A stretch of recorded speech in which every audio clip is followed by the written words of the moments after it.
पूज्य श्री प्रेमानंद जी महाराज, वो रोज सोहनी सेवा करते थे, झाड़ू लगाते थे पूरे वृंदावन में, यत्र तत्र जहां उनका मन करता था उसी कॉलोनी का आज पूरी सफाई करते। सुबह 4 बजे से उनका यही भजन था, यही संध्या थी, यही नाम जप था। सोहनी लेते और लेकर के बुहारते पूरे मार्ग को, और हमारी आपकी तरह नहीं जोर जोर से, नहीं, धीमे धीमे। उनके मन में यह भाव था कि वृंदावन श्री प्रिया प्रियतम का ही स्वरूप है, इनके प्रति मैं रोष नहीं करूंगा, धीमे धीमे। और जब बुहारते थे तो अपने नेत्रों से ध्यान पूर्वक ब्रज की रज को देखते थे, कहीं कोई चिन्ह दिख जाए, कहीं किशोरी जी के चरण रज दिख जाए, कहीं ठाकुर जी के चरण दिख जाए। करते करते जब वर्षों बीत गए तो किशोरी जी के मन में भाव आया, हम नित्य रास के लिए वृंदावन में जाते हैं और पूरे वृंदावन को सुव्यवस्थित महात्मा करके रखते हैं, और इनकी एक ही अभिलाषा है कि हमारे चरण चिन्ह इनको दिख जाएं। एक दिन किशोरी जी ने उनको अपने चरण चिन्ह का दर्शन कराया। वो चरण चिन्ह देख करके उनके मन में विश्वास हो गया कि हे श्यामा, जो चरण चिन्ह है इसका मतलब चरण भी है, और चरण है तो मतलब आप भी हो। जब चरण चिन्ह तक ले ही आई हो तो आप अपने दर्शन भी करा दो। अब अगली उनकी स्थिति हो गई कि अब चरण चिन्ह नहीं, अब तो प्रत्यक्ष किशोरी जी को देखना है। लेकिन हमारे ब्रज की एक परंपरा है कि जब तक किशोरी जी की सखियां अनुमति नहीं देंगी ना, तब तक किशोरी जी के दर्शन नहीं हो सकते। इसलिए ललिता जी को मनाओ, विशाखा जी को मनाओ, यमुना जी को मनाओ, गोपेश्वर महादेव को मनाओ, सखियां जब रीझ जाएंगी तब किशोरी जी से मिलना होगा। वृंदावन रस अलग है। अभी हम 15 तारीख से जो कथा करने वाले हैं वो वृंदावन रस के ही ऊपर है। 15 से लेकर के 18 अप्रैल तक गांधी धाम कच्छ गुजरात में, जहां पर वृंदावन रसामृत पद लिखा गया, वहां उस कथा को आप लाइव सुनना, उसमें वृंदावन रस की ज्यादा चर्चा करेंगे। तो जब तक ललिता विशाखा आदि सखियां अनुमति नहीं देती तब तक किशोरी जी के दर्शन नहीं होते। लेकिन किशोरी जी तो चाहती हैं कि उनको दर्शन दें। तो एक दिन किशोरी जी ने रास करते करते अपना नूपुर वहीं छोड़ दिया, और नूपुर छोड़ करके किशोरी जी निकुंज में चली गई। आप सुबह सुबह जब सोहनी करने आए तो आपको वो नूपुर मिला, और नूपुर देख करके वो आनंदित हो गए। इतना सुंदर नूपुर, ऐसी सुंदर उसकी कलाकृति, इतना हल्का उसका वजन, इतना सुंदर उसका स्वरूप।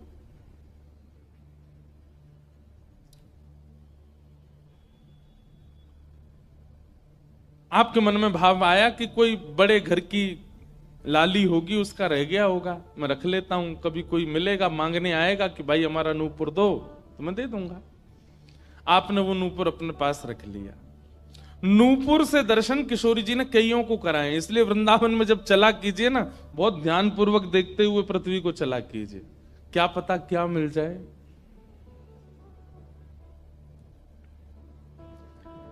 सूरदास जी को भी नूपुर से ही दर्शन हुए किशोरी जी के, और आज इन महापुरुष को भी हो रहे हैं। मुझे नाम स्मृति में नहीं आ रहा है, शायद संभवतः श्याम चरण दास जी नाम था। तो नूपुर को अपने पास रख लिया। किशोरी जी का नियम है कि जब रास में जाती हैं तो सब सखियां उनका श्रृंगार करती हैं, और एक एक श्रृंगार जो उन्होंने धारण किया है वो लिख लेती हैं। कानन में कुंडल पहने हैं, गले में ये हार पहना है, उसके ऊपर मोतिन की माला पहनी है, फिर गुंजा माला पहनी है, फिर नवलखा के हार पहने, हाथन में इतने कड़ूला पहने हैं, पैरन में पाजे। क्यों? बोले रास में श्याम सुंदर आते हैं, पता ना काचोरी करके भाग जाएं। अगर एक कम रह जाए तो फिर ठाकुर जी की शामत कहाँ है, हमारी श्री जी का श्रृंगार बताओ।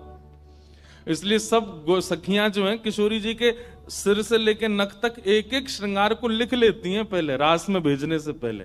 और फिर रास में आने के बाद, रास से आने के बाद फिर सब सखियां एक एक श्रृंगार, एक बोलेगी हाँ भाई कानन में ये कुंडल हैं, सिर पर ऐसा सुंदर वो है, गले में ऐसी माला है, हाथन में कड़ूला, पामन में ये 2 पाजेब हैं, सब गिनती करो। और एक एक करके उतारती जाती सखियां। आज किशोरी जी के चरणों का एक नूपुर नहीं। शाखा आदि बोली हे श्यामाजू आपका एक नूपुर कहां गया? बोले अरे मो तो पतो ना है, सके नृत्य करते करते रह गए हो वृंदावन में। ललिता विशाखा बोली स्वर्ग के इंद्र के हाथी के दांतों से बना हुआ नूपुर है, वो सामान्य नूपुर नहीं है। आपके ऊपर तो कोटि कोटि ब्रह्मांड वारी वारी जाते हैं किशोरी जी, पर वो नूपुर ठाकुर जी ने आपको भेंट किए हैं, बड़े बहुमूल्य नूपुर हैं। अब किशोरी जी बोली मोए ना पता कहां रह गए हो कहीं पे।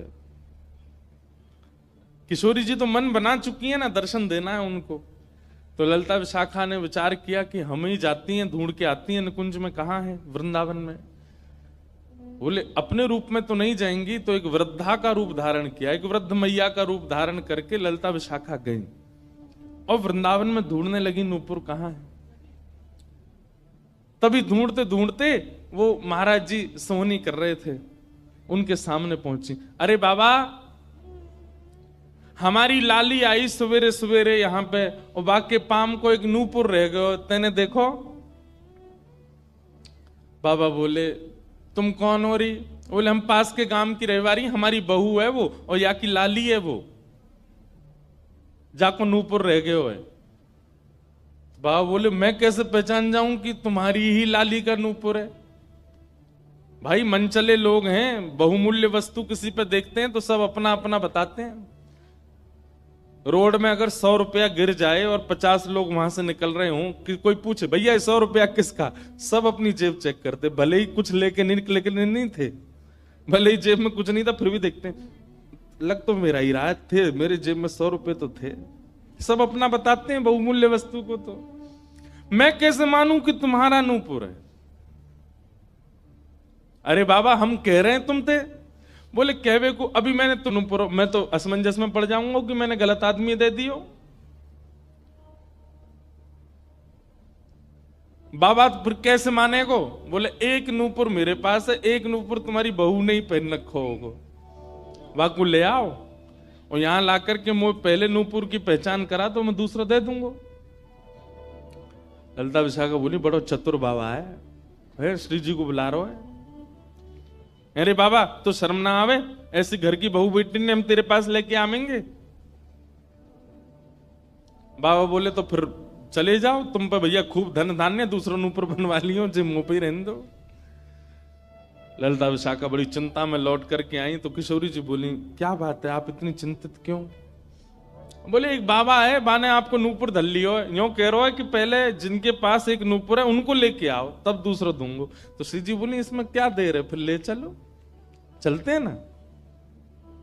विशाखा जी समझ गई, बोले हे ललिता जी ये सब लीला किशोरी जी कर रही हैं, इनको दर्शन देना है उनको, और हमसे और आपसे स्पष्ट कह नहीं सकती, क्योंकि हम तो फिर सबको परखने लगती है ना कि इसमें कोई दोष तो नहीं, इसमें क्या गुण है। इसलिए किशोरी जी सीधे हमसे नहीं बोल करके और ये लीला कर रही हैं, इनको ले चलो। और किशोरी जी आई वृंदावन, और महात्मा बैठे सोहनी कर रहे थे, और सामने से जैसे ही किशोरी जी को आते हुए देखा, बाबा ले हमारी बहू आ गई, अब नूपुर दे दे, देख या को नूपुर भी वैसा ही है। बाबा बोले मेरी आंख की कमजोर है ने, दूर से दिखना रही, पास लाके हाथ से स्पर्श कराओ। ललिता विशाखा बोली बाबा तो शर्म ना आ रही अपनी बहू को स्पर्श करा में? तो बोले चरण स्पर्श करावे में कहा देर, ले आओ। किशोरी जी समीप गई, जैसी चरण स्पर्श किए अपने हाथों से नूपुर पहना करके लिपट गए चरणों से। हे किशोरी जी, हे श्यामाजू, अब कृपा करो, मैं जानू ना तो ये दोनों कोई बूढ़ी मैया हैं और ना आप इनकी बहू, आप साक्षात किशोरी और ये ललिता विशाखा है, अब मुंह पे कृपा करो। तो किशोरी जी ने उसी नूपुर से उन महात्मा के सिर पर एक चिन्ह बना दिया, अपने नूपुर का ही चिन्ह बना दिया, और कहा बाबा अब जीवन भर ये छाप आपके मस्तक पर ही रहेगी, मेरे नूपुर की छाप। उन महात्मा के मस्तिष्क पर जैसे हमारे तिलक दिखता है, ऐसे प्रत्यक्ष नूपुर की छाप प्रत्यक्ष सबको दिखने लगी। अब ये तो थी उनके ऊपर कृपा, लेकिन इससे क्या हुआ कि वे महात्मा लौट करके जब अपने आश्रम आए तो उनके गुरुजी ने जब उनके माथे पर देखा तो वो बोले, ए तुमने अपने गुरु के द्वारा दिया हुआ चिन्ह बदल दिया? हमने जो तुमको तिलक दिया तुम वो क्यों नहीं लगाते, ये क्या लगाए घूम रहे हो। तो हाथ जोड़ के निवेदन किया, गुरुजी ये कोई तिलक नहीं है, ये कोई चिन्ह नहीं है, ये तो मेरी किशोरी जी ने कृपा करके अपने नूपुर का चिन्ह मुझे दे दिया है।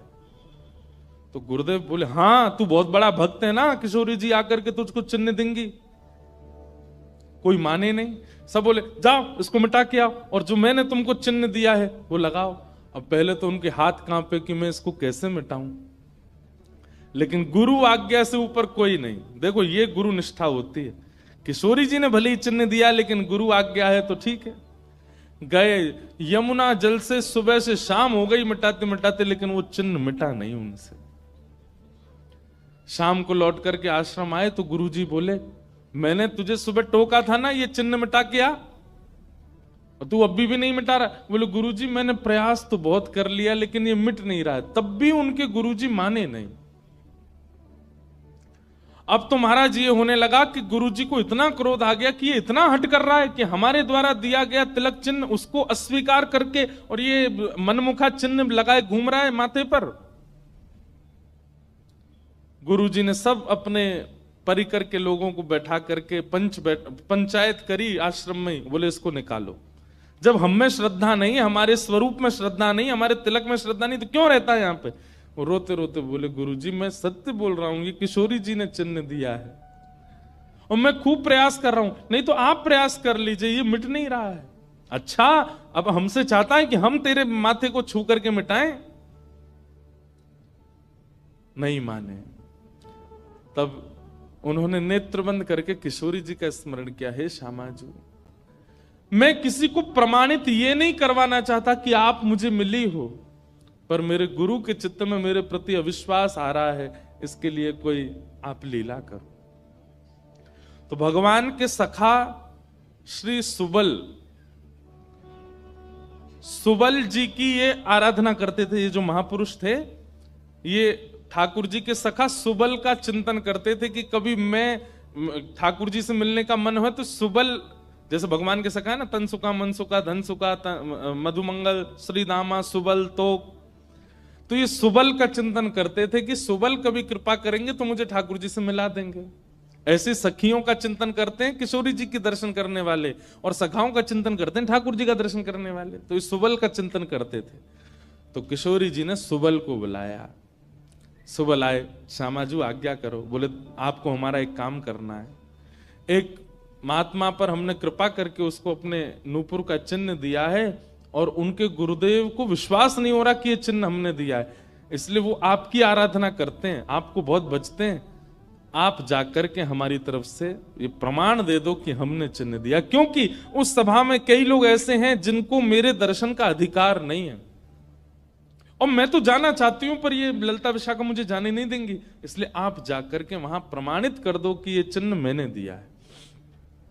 तब भगवान के सखा सुबल साक्षात उस आश्रम में प्रकट हो गए और प्रकट होकर के जैसे देखा दिव्य देह, दिव्य तनु, दिव्य तेज निकल रहा है, सबने प्रणाम किया। बोले कि ये आपका परिचय। बोले मैं भगवान का सखा सुबल हूं। देख करके सबने बोले आप कैसे आए। बोले हे गुरुदेव आप अपने शिष्य पर इतने रोष कर रहे हो, ये चिन्ह ये किशोरी जी ने ही इनके माथे पर पधराया है, आप इनके ऊपर नाराज मत।